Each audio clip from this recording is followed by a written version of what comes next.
Without David and his vision and his way of viewing the world, and without the resources that he's been so generous to put at our disposal, none of this would be happening. And in a minute, I'm going to talk about all the different victories that we've won. They've been pretty stunning. We'll bring up some members of Truth Revolt to talk about exactly what we do on a day-in, day-out basis. And I think that you'll all be pleased to hear about the victories that we've been having and the fights that we continue to fight. But I want to start with something that happened on March 8th. On March 8th, a miracle occurred, a true miracle. Nancy Pelosi's face moved. And her face opened and sound emerged from it. And here's what she said. She said, I asked her, I can't really do a Nancy Pelosi impression because I don't have dentures and it doesn't really work. She says, I asked a Republican friend why his party remains so opposed to extending the vital lifelines for struggling families and really hungry children. First of all, she doesn't have any Republican friends. It's Harvey the Bunny. She says, this colleague's response was telling in its blunt nature and its stunning honesty. What he says was to the Republican caucus, these people you are talking about are invisible, and the Republican caucus is indifferent to them. Now, all of us know, well, or should know that, I mean, look, it's true. We all hate children. I mean, as you know, you've been seeing me walk around all weekend long with the child that I hate. I hate her more than anything in the world. She's despicable and horrible, and I can't wait to starve her. But the point of what Pelosi's saying is very effective and very real, and it's about the narrative. What the right does wrong, the reason that conservatives continue to lose is because instead of discussing things in terms of morality, instead of discussing things in terms of ethics, in terms of right and wrong, in terms of good and evil, the right tends to discuss things in terms of policy, in terms of efficiency, in terms of what works and what doesn't. So, for example, when Barack Obama talks about raising the minimum wage to $10.10, the right simply says, oh, well, that's not going to work. That's going to make people lose their jobs. And Barack Obama says, well, don't you care about poor people? Barack Obama wins that argument. It's why even a majority of Republicans believe in raising the minimum wage. The argument against raising the minimum wage is actually not on an efficiency basis. The argument against raising the minimum wage is you do not have a right to tell somebody what they're going to pay you.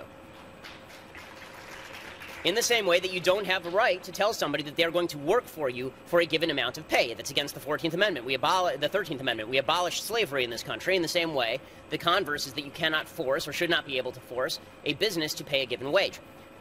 Everything needs to be discussed in terms of morality on the right. Instead, it's being discussed, again, in terms of policy and efficiency. It's why Mitt Romney lost. It's why Republicans continue to lose. And it's true on issue after issue after issue, ranging from foreign policy to domestic policy. It even is true with regard to Israel. Benjamin Netanyahu is a wonderful prime minister. He's doing a tremendous job. And Bibi gave a very good speech at AIPAC. I don't know how many of you saw his speech at AIPAC this year. It was really a pretty good speech. And in the speech, he did this. He drew kind of the moral gap between Israel and its enemies, for example. And he said that Israel is a wonderful country. It's a democracy. It has human rights. It has women's rights. It has gay rights. And then if you look at its opponents, if you look at places like Iran, if you look at places like Turkey, if you look at places like Sudan, these are all places where they don't have any of these things, and they're evil. Israel's enemies are evil. The problem with what Bibi said is that he missed one country in this entire list. He missed one territory that's being occupied by certain people on this entire list. He didn't mention the Palestinians. And by failing to do that, what he did is he left the door open to President Obama continuing to maintain that the Palestinians and the Jews are actually on an equal playing field when it comes to the Arab-Israeli conflict. The morality gap has to be the focus of everything we do. The morality gap is the focus of everything we do. It's true on foreign policy. It's true on domestic policy. It's true with regard to minimum wage. It's true with regard to the environment. It's true with regard to everything. And so that's why what we've done at Truth Revolt is we've turned everything into a moral conflict. And this is straight from the David Horowitz playbook. It really is. Everything is a moral conflict, and it has to be approached in moral terms. And in order to really fight that battle, what we've done is we've come up with basically a three-pronged strategy that's been very effective thus far. And the first strategy was to build a base. We've done that pretty successfully at Truth Revolt. At Truth Revolt, we went from a website that literally did not exist as of October 7th. We turned on the spigot October 8th. Right now, we have 2 million unique visitors every month. We have 4 million page views every month. By way of comparison, it's about twice the size of Front Page Mag in about 5 months, as opposed to Front Page, which has been around for about 16 years. We built that base. We get people to sign petitions. And then the next thing we do is we activate that base. And activating the base is really the key. So we're going to talk on the panel about a lot of the victories that we've won, and it's been a pretty stunning run of success. I mean, you saw there, Martin Bashir didn't show the entire clip because it's about a minute and a half long, but Martin Bashir, when he mentions Thomas Thistlewood, that was the famous clip, infamous clip, in which Martin Bashir suggested that someone should, forgive the language, piss and shit in Sarah Palin's mouth. Right? He said that on the air, on MSNBC. And so we went into action, and we called up all of the different advertisers, and we stayed on it for weeks at a time until Martin Bashir was forced off the air by his own company.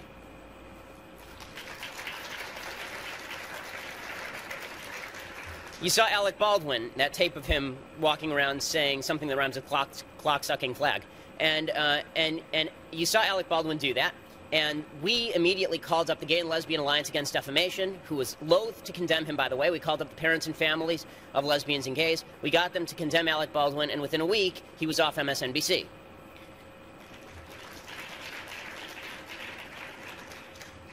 You saw the LA Jewish Journal cartoon. We hit them with over 1,000 phone calls and emails. Within 24 hours, they issued the only apology they have ever issued in the history of the Los Angeles Jewish Journal for running that, and then ran, Rob Eshman, who's the editor, then ran a shocking editorial the next week in which he flattered the Tea Party as a wonderful group, and us in particular as standing out from the pack as a good journalistic organization. When CNBC's Steve Leisman, you saw the clip from CNBC, when he asked that Mexican music be pulled up for Ted Cruz, we hit all of his advertisers. We began calling his advertisers, and within literally about 5 hours, he'd come out on Twitter and apologized for the whole thing. This is what we do. We hit them between the eyes as hard as humanly possible. That's all we're focused on, because the only thing that matters is victory. And the only way to win victories is to speak in these moral terms. It's to find areas where they step out of line and to club them as hard as you can in the head until they stop moving. It is the only way to win victories. Scalps matter. Victories matter. And we can talk about, you know, all the intellect that the center is rife with, and it is. I mean, it's a rich, diverse group of people at the center who provide the intellectual capital for the movement. There's no question about it. But what we are at Truth Revolt is we're the tanks, we're the front lines. I mean, it's our job to go out and do the dirty work that nobody else wants to do. We'll do all the things that get us condemned in the press. We'll do all the things that have our own side condemning us. We don't care, because somebody has to stick the knife in.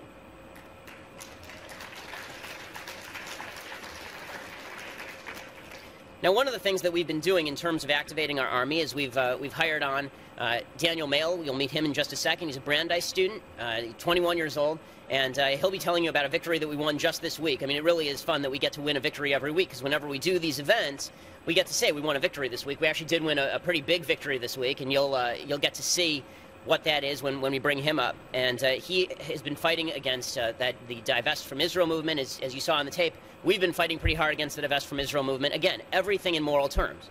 Not just in terms of Israel's a nice country, but in terms of Israel's opposition is evil, anti-Semitic, Jew haters, period. And if you stand with them, you stand with evil. And it's that simple. And that has an impact.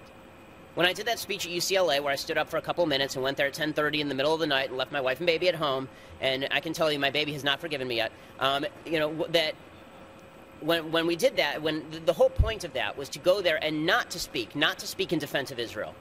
Everybody said this is the greatest defense of Israel we've ever seen. It's a wonderful defense. It has about 200,000 hits on YouTube. Has about 70,000 in Hebrew. The Israeli economics minister translated it into Hebrew, posted it on his page. It really made the rounds. I was invited to meet Bibi because of it. The whole point of it, though, was not defense of Israel. The point of it was attacking Israel's opponents. If you're not on the attack, you're losing. If you're not on the attack, you're losing. And the fact is that, unfortunately, the conservative movement is not on the attack. They're always on the defense.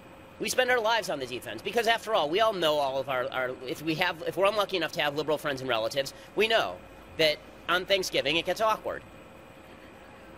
It always gets awkward. There's always somebody there who is going to be complaining about how you're a racist, sexist, bigot, homophobe for what you do. And then you find yourself on the defensive. Well, I'm not a racist. I'm not a sexist. I'm not a bigot. I'm not. You lose the argument by doing that.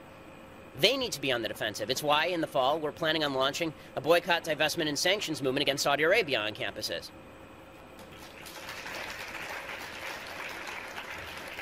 It's why we're going hard against the evil and despicable organization J Street, which is using a fake pro-Israel message in order to infiltrate the pro-Israel movement and destroy it from within. It's why we are going after the media itself and destroying the media where it stands. And the point of that is going after all of their base, It's going after their donors. It's going after their funders. It's getting mean. It's getting nasty. And it's getting fun. So that's aspect number 2. So aspect number 1 is you build the base. That's what the website has been for. Again, we've driven tremendous traffic. We have petitions with tens of thousands of signatures on them. The whole point was to drive an enormous number of people to join us in our fight. The second was to activate that base. And the third was to broaden that base. And to that end, this is where Jeremy Boring, who's going to be on the panel with us, is really an expert in doing this. We are going to be moving into the business of attracting young people. And when we say that we're attracting young people, we are actually young people. Right? The oldest person at the organization is the old man Boring, who's 35. Right? Sorry, Jeremy. The fact is that we are a bunch of young people. We know what young people like. We know what young people want to view. And the fact is what young people like and what they want to view is not politics. Most young people are never going to read a David Horowitz Freedom Center pamphlet. They're not. Most of them are too busy drinking and partying and watching cat videos on YouTube. And so that's what we're going to get into the business of, which should be fun. We're going to actually be doing material that appeals to young people and is not overtly political, but it's going to draw them in. We're going to be putting up material like BuzzFeed does. I don't know how many of you have seen BuzzFeed, but I promise you, your kids and your grandkids have absolutely seen BuzzFeed, and they read it on a regular basis. BuzzFeed is about twice the size, for example, of Breitbart. It has enormous traffic. And the reason it has enormous traffic is because it's listicles. It's 10 things that you miss about the 1990s. Right? And then you go there, and right next to 10 things that you miss about the 1990s are 10 things that are wonderful about Hillary Clinton. And they understand only 1 out of every 10 people who are reading the list about the 1990s are going to click on Hillary Clinton. But that's a hell of a lot more than would just go and read a piece about how Hillary Clinton's wonderful. We're going to be doing exactly the same thing. We're going to be forging into new arenas. Jeremy's going to talk about some of those, and he can do it in much more eloquently than I can because Jeremy is an incredible film director. He's also the head of an organization recently outed by the New York Times called Friends of Abe, which is the underground Hollywood organization. Jeremy is well-connected and intensely qualified in the business of crafting narrative that appeals to people without them even knowing that they're watching a narrative that comes from our side of the aisle. So that's the business that we're going to be getting into. So we did the first step, we built a base. We're going to always continue to build the base. We've done the second step, which is activate the base. We're always going to continue to activate the base. To that end, we have to hire a grassroots director, which will, of course, take money. We're going to need a grassroots director to handle our 45,000-person email list, which has been built in 4 months, and our 1,000-person special ops list. So we're going to have to hire a grassroots director to handle. That's a full-time job. So we're going to be doing that, too. And then the third thing we're going to be doing is reaching out to new audiences, to young people, to people in the minority community, but not through overt political activity, through drawing them in the way that everybody gets drawn in. Because here's the fact. You have to convince people to see a documentary. No one ever had to convince anybody to see Avatar. People just go and see it. We're going to be creating entertaining and interesting content that nobody else is creating, and creative content that nobody else is. So we're very excited about everything that we've been able to do thus far. Thank you so much for all of your help. And all that we care about, again, is victory. And if that means that we have to use methods that the left has been using for years, good. If it means that we have to drop this pretense that we are above the fray, good. There's no such thing as the high road in politics. There is just the winning road. So we either can win or we can lose. And it's up to us whether we want to win or lose. And you've heard a lot about how we need to win. I think we all understand from all the other panels how much we need to win. The way to win is by punching these folks back in the face twice as hard as they are attempting to punch us. Thanks so much. Now I want to bring up the rest of...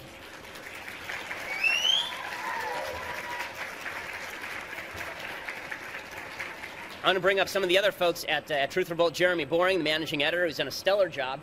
And Alicia Krause, who you'll remember from... Alicia and I do a show in the morning on KRLA, on the Morning Answer on KRLA 870 every morning. And Daniel Mael, who's the newest member of the Truth Revolt team, only about a week and a half in, and already winning big victories. He's the head of the Israel project, particularly with regard to students. He's going after J Street and he's going after Hillel. So I think it was Wednesday morning. I woke up and I was searching Twitter, hashtag Israel, and a picture of Harvard college students at Yasser Arafat's grave. If we could show that. So this trip was sponsored by Boston's Combined Jewish Philanthropies. It was sponsored and endorsed by Harvard Hillel. It was sponsored by Hillel International.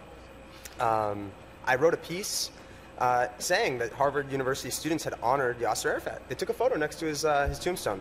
I received a message from someone involved with the trip, and it said, "Daniel, please stop your unfounded, irresponsible, and unsubstantiated allegations."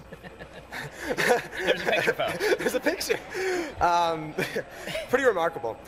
So we asked Combined Jewish Philanthropies for a statement, we asked Hillel International for a statement.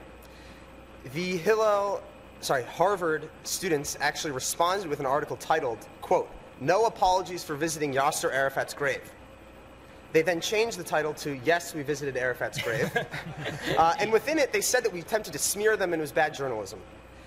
Hillel International condemned the out-of-context photo, and the Combined Jewish Philanthropy said that it was vicious attacks from the extreme edge of the Jewish community. If I'm on the extreme edge, we're doomed. So eventually, the Combined Jewish Philanthropies actually apologized. They listed us by name, Truth Revolt, and said that they are sorry and that they deeply apologize. And they knew that we were also going to go after their donors. We had made clear to them that this was not going to stop with them. We had a full list of their board of directors. We had a full list of their donors, and we were going to start calling them and suggesting that, they get on the record as to whether they like or dislike this particular picture. Yeah, but funny enough, though, is that we asked Hillel International for a second statement. They declined comment. They have yet to condemn the student visit to Yasser Arafat's tombstone. This is the mass murderer who killed Jews and non-Jews. And they're claiming that it was, the students at least are saying that it's the Palestinian narrative. So my question is, why does the Palestinian narrative require going to the grave of a mass murderer? Why can't you go to the grave of a 15-year-old who was indoctrinated and forced to blow himself up in the center of Tel Aviv? Why does it have to be Yasser Arafat? And Combined Jewish Philanthropy has said that the students were sorry and that they deeply regret everything that happened, and that everyone is basically sorry. Yet, just an hour ago, the leader of the Harvard-Israel Trek 2014 posted this on Facebook in response to a rabbi who had spoken up against the visit. Quote, "I had hoped that somebody whom I respect as an educator and a teacher would understand the need to engage in these issues in a sophisticated and nuanced way. Sadly, the Jewish people can often be our own worst enemy, and your hurtful and irresponsible attacks have caused great harm to the Jewish community, to the best Harvard student leaders working to promote Israel on campus, and to me." So the question is, why do these students and organizations think that it's necessary to visit the grave of a mass murderer? Especially on a trip that's supposed to promote pro-Israel content. They actually gave a quote to another news source saying that it was an understanding that in order to work with and meet with Palestinian leaders, they needed to visit the Muqata, the home for the Palestinian Authority. So my question is that if the visit to Arafat's grave is a prerequisite for visiting the Muqata, what does that say about the organization? It shouldn't be us. It needs to be, as Ben pointed out, the immoral requirements of the Palestinian Authority. It's absolutely unacceptable, and it shouldn't be tolerated. I don't know why the Jewish community is conversing with people that object to Israel's existence. So when Daniel showed me this picture, I got very excited. Because it's very rare that somebody on the other side hands you what I would like to call a perfect hammer to smack them with. This is a perfect hammer. In other words, there is no defense of visiting Yasser Arafat's grave, clearly. And so, again, what we began to do is we began to contact folks at Combined Jewish Philanthropies. Daniel did it as a journalist, which he is, and he began asking a simple question. Why are you there? Why are you defending this? And within 48 hours of Daniel beginning to call these people, Combined Jewish Philanthropies had backed down. The head of the organization had backed down. He had issued a full apology. He apologized to Daniel personally. He apologized to Truth Revolt as a group. And we're not going to stop there. The next step is that we're going directly after Harvard International, Hillel International. They're going to be forced to apologize. They're going to be forced to provide a list of procedures that will be taken in the future that will never allow anything like this to happen ever again. And if they don't do it, then Daniel and Paul Bois, who works with us, and a couple of other of our reporters, we are going to call every major donor to Hillel International, and we will put a news story up on each and every one of them individually as to whether they continue to support an organization that is happy to have kids, Jewish and non-Jewish, visiting the grave of a mass murderer. This is what we do. Daniel, can you tell us? I like that you go to the grave of Yasser Arafat and then say Jews are their own worst enemies. Jeremy, what do you? Ben kind of touched on what you're doing with FOA, and the good editor. Allow me to suck up for a second, since you're one of my bosses at Truth Revolt. How do you think that movies and what is being done in Hollywood really drives the culture, and what can we as a conservative movement to be, get involved to be a part of that? What can we do? Well, there's two things that have interest to Ben and I that I think give us the ability to have a good collaboration. And we've talked about this before, Ben, but it's almost like the thing that you're the best at and the most interested in is the thing that I'm the second most interested in, and vice versa. Ben understands political warfare because he studied at the feet of great masters like David Horowitz and Andrew Breitbart.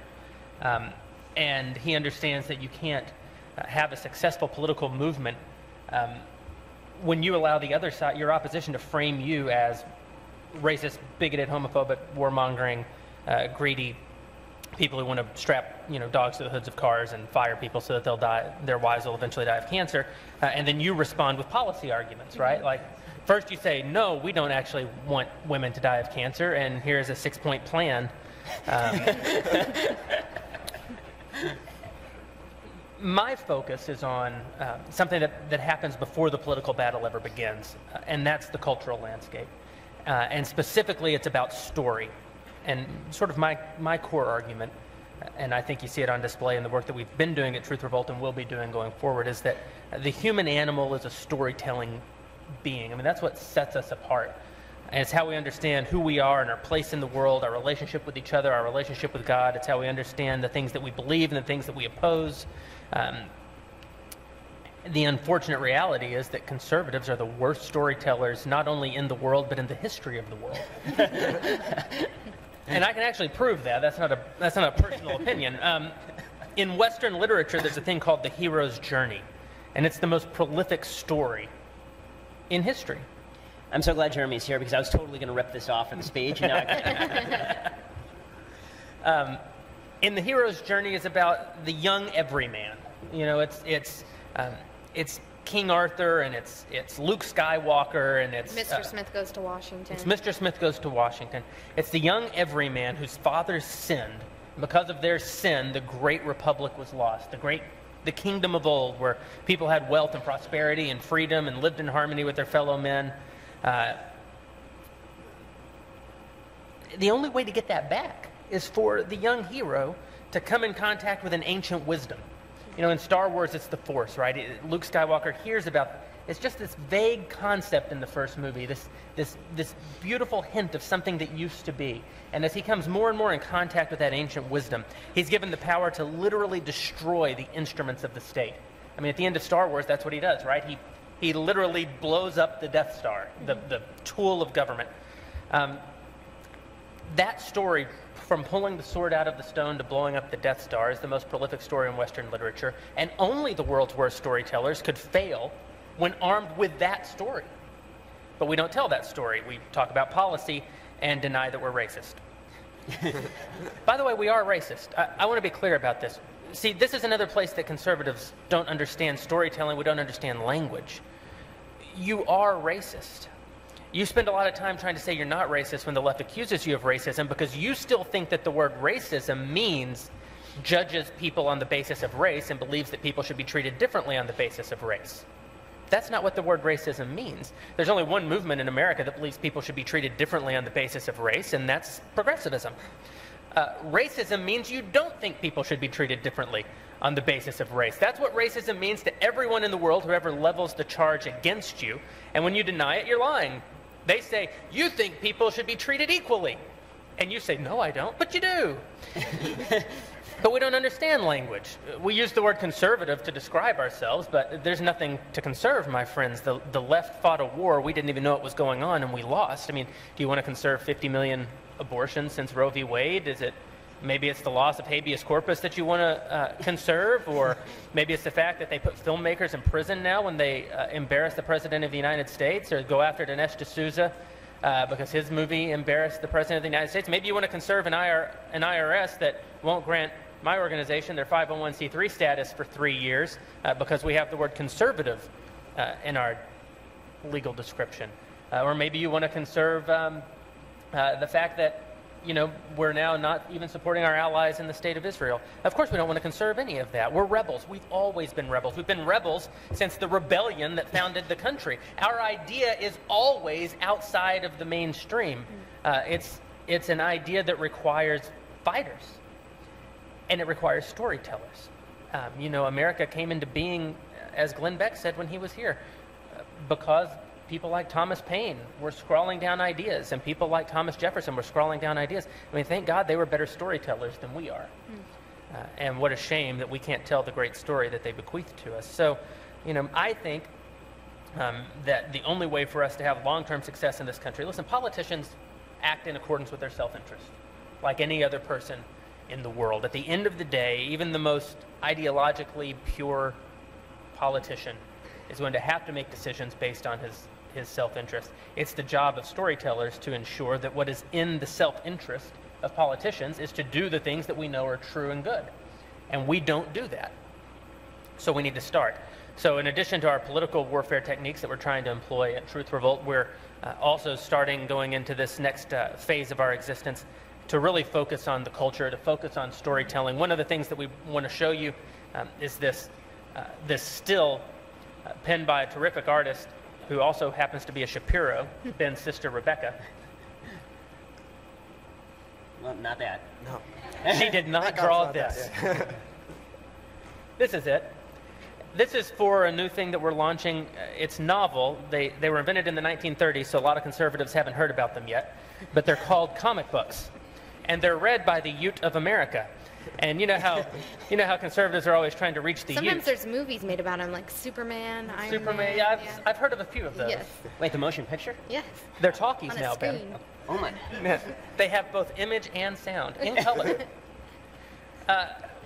We're going to make a comic book about the American Revolution. Every other conservative organization in America thinks that the way that you teach young people about the Revolution is to have them sit down and read, what are those things? They have a cover page. There's A book? books. Oh. Books. Yeah. But see, Ben and I have I didn't even know what you were talking about. Yeah. Just like Ben said, you have to talk people into seeing documentaries. They go to see fiction movies all on their own. And it's amazing to me that the party of entrepreneurs, the party of businessmen, the party that understands free trade and the free exchange of ideas, that we think that the only way to communicate our values is to force people to engage in product that they don't want. What an entrepreneur is supposed to do is analyze the market for inefficiencies and give people what they do want. Young people read comic books and young people watch movies. By the way, this is why conservatives started Hollywood. All of the people who started Hollywood were actually conservative. It was only in the 1950s and 60s that it actually converted to liberalism. But all of the people who were the big people behind Hollywood originally, they were big Republican donors. I mean, they gave lots of money to Republican candidates. It's only over the last 50 years that we've lost all of this. That's so, right. So how do we get it back? Well, we have to actually do it, right? You don't get it back by thinking about it or waxing philosophical about it. You have to make some movies and make some comic books. The Freedom Center has done an amazing job over the last 20 years of producing these remarkable pamphlets, and we've all been the beneficiaries of these wonderful pamphlets. No one under 30 reads those pamphlets, though. And instead of taking the approach that so many in the movement take, which is, how do we find a way to get young people to read our tract?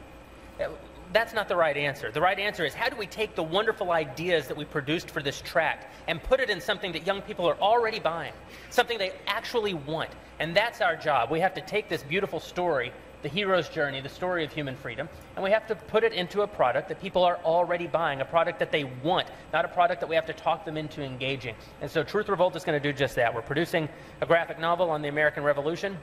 We're going to produce, coming in the next few months, a short film. And it's going to be a short film about the suffering of Jewish civilians at the hands of Palestinian terrorists. Every year, thank you, every year, the Academy Awards nominates a short film for Best Picture that explores the suffering of Palestinians at the hands of Jews. There's another side to that story. Somebody ought to tell it. Well, we're going to tell it. And that's in service of a long-term vision of actually making feature films, not just short films. The short film is to get us some attention.